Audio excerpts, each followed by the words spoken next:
Welcome to GunnersLoversTV. Very exciting news coming out from Arsenal. Breaking news, ThomasPartey is no longer going to the African Cup of Nations. ThomasPartey's name was not on the list for the players invited to represent Ghana at the African Cup of Nations this January. Chris Houghton, the manager, has said that ThomasPartey is a very important player for Ghana and they would have needed the services. But considering the report from the Arsenal medical staff and what the player feels like at the moment, it will be too early, too soon, like I told people last time, to invite him to come and play a high-profile match. I mean, to take part in a high-profile competition like the African Cup of Nations. It's a thigh injury, and this one has kept him out for longer than everybody expected. So he will not be participating. He will be at Arsenal working on his rehabilitation. When he will kick the ball, we don't know now from this latest news that has come out. He was back, but he's now penciled out to stay with Arsenal. He's not going to the African Cup of Nations. So he will be working on his rehabilitation at the maybe gym, maybe fitness and all that, till he eventually comes to the main field for contact sports. That is the latest from ThomasPartey. We also move quickly to the next news, which I know you are also itching to hear. We brought it to you here again now. Want you to always get the latest news. Jurrien Timber, there's latest news on him too.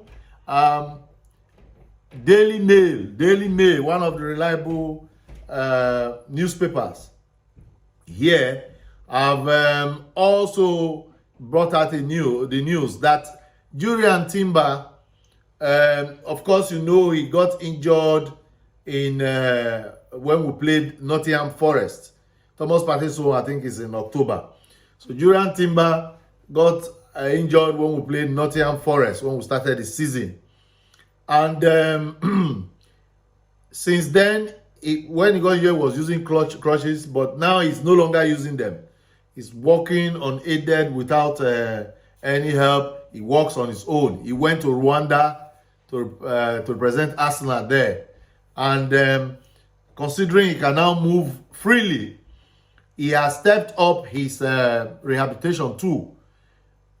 Everybody in Arsenal was hoping he could come back January. There was this rumor going on everywhere, carried by virtually every newspaper, media, that 6 months minimum he will be back.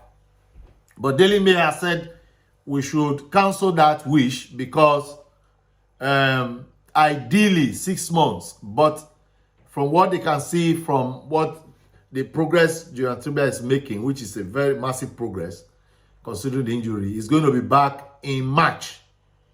He's going to be back fully in March. Some people say he'll be back training fully in February, but playing, he will be back for Arsenal in March. So we are in January now. We just started January, so we still have a long way to go. So we will have to cope without him till March. But remember, this is just news. The player has not come out to say that. Arsenal has not come out to say that. So you might just be surprised. You might see him before March. So all these newspaper reports, all these things, it's just to keep an eye on, give us an information about what is happening. Sometimes they get it right, sometimes they don't get it right.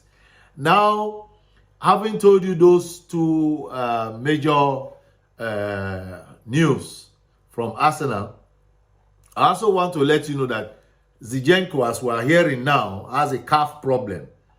That's why Kiwo deputized last time to play. So it was not like Arteta had the criticism for Zinchenko and decided to heed our plea and put in keyword. So for medical reason, injury that made Zinchenko not to show up.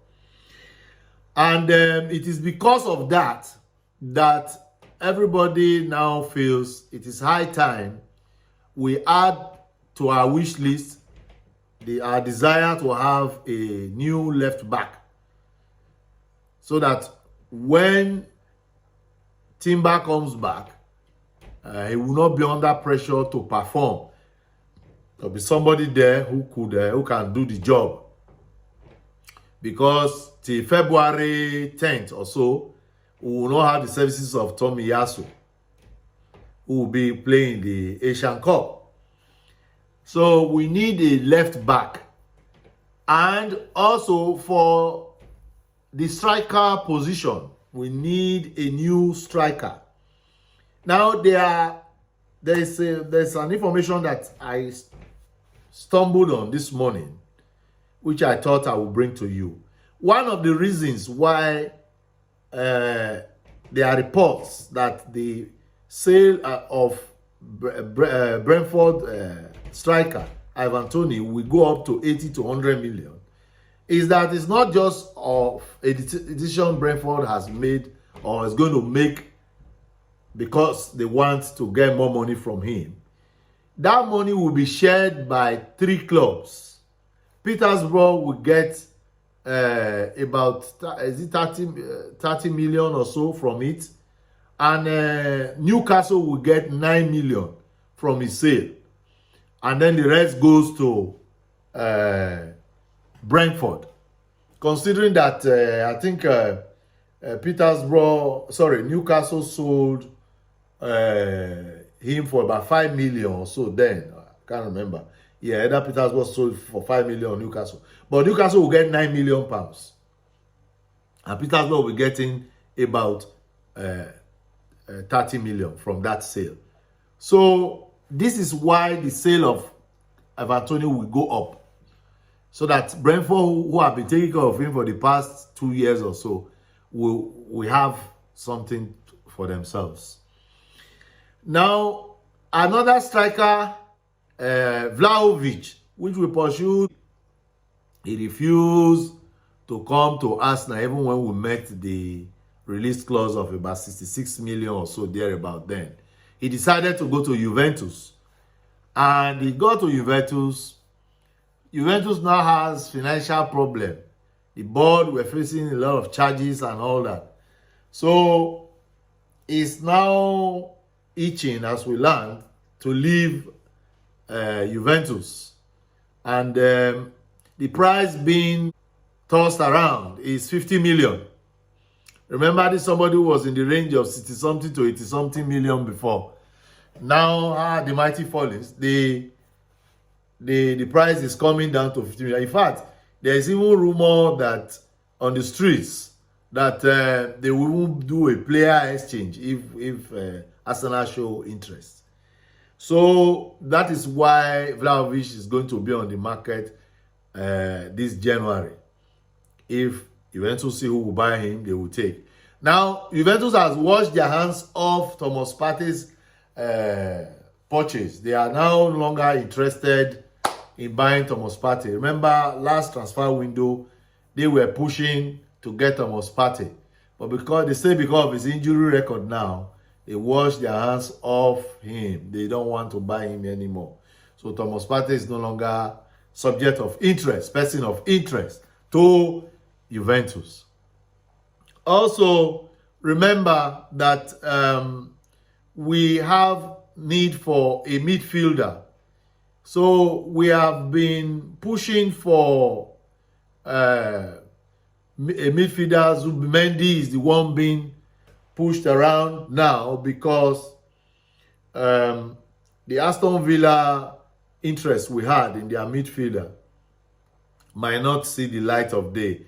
Unai Emery is now in the title race, and I don't see any reason, if Aston Villa is not desperate for money, to sell one of their best midfielder to Arsenal, who is also now a rival. So that is how it is at the moment in the transfer window. Concerning Martinelli and Saka, it is the hope that they will pick up and will have a good season from what is left now. Arteta did not condemn them much after the Fulham match. He just said it's one of the worst games we have had. So he doesn't want to kill their confidence. You know, so when something happens sometimes, it's the way you react. It can backfire. Yes. He doesn't want to, as they say in Africa, there's a parable in Africa which says, it is not how your body scratches you, you scratch it. If you over scratch it, blood will come out. So we don't want the Arteta to over scratch the situation. If you allow it, just remain like that. Use your mouth to talk, and you know, draw the baby back to yourself. When you want to throw away the water that you used to bath the baby, you don't throw away the baby and the water. Throw away the water and you carry your baby. So that is where we are at the moment on the transfer window. I will also just bring you just news that is outside Arsenal's news. Two major information. One, that Leicester City, you remember them, who were thrown to relegation, former Premier League winners, who went on relegation last season. They are setting the record in the championship at the moment. They are leading with 10 points, clear. So that might be a record they are going to, if they don't add to it again, you know. So they are doing very well. Hopefully they can find their way back to the Premier League. Partey and Co, who were Arsenal had interest in that time. I remember people were saying, if Arsenal call you, you should just be on the M11, M13 or M whatever and start running to answer the call. But Partey and Co did not answer the call. There was a time Arsenal so hard, they said Arsenal had interest on Madison. But Madison has ended up in Tottenham. We want to appreciate all those who watch this video and all those who have subscribed and those who are going to subscribe after this video. We pray that you continue to share our videos with your friends and your family and tell them what we are doing on this platform. We really appreciate you. Like, share, and subscribe. Do not walk past. This is GunnersLoversTV. I'm your host, Augustine. Jesus Christ loves you and we love you on this channel. And I will see you when we play Liverpool on the 7th for the FA Cup competition. Bye.